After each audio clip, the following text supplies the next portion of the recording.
And in case you missed it, in a bid to help him fight off John Fetterman to remain just the weirdest Democrat out there, Joe Biden's family are pitching in.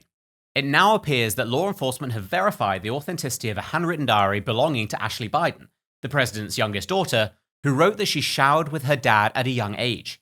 When questioned about it, Joe Biden responded with a wistful grin, before his comms team rushed in to argue that Biden was actually decades ahead of us when it comes to climate change, and that he routinely showered with all his children in a bid to save water.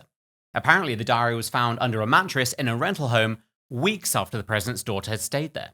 When he heard the news, Hunter Biden suggested that she uses a laptop for all her future correspondence, as it's way safer. After growing bored of criticizing the MAGA movement, the Biden White House has started to get a bit more specific with its condemnation. Back in May, Biden warned against Ultra MAGA, which is like regular MAGA, except it's only 95 calories. And now things have deflated a bit after Biden referred to MAGA as a semi-fascist movement.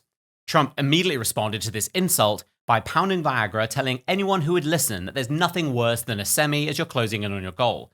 The New York Times pounced on the news, calling it the latest example of erection fraud from the former president. And Novak Djokovic has not been allowed to travel to New York to compete in the US Open because he's unvaccinated. However, Novako Djokovic was able to fly into Mexico City and then walk across the border to Texas, where a bus was waiting to transport the Mexican tennis star to New York City in time for the competition, along with 500 pounds of fentanyl and a dozen new Biden voters.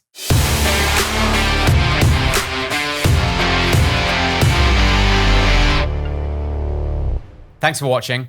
If you like that clip, subscribe to our YouTube channel, where you can watch full episodes and other clips just like this one. Make sure you ring the bell for notifications and tell all your friends about it.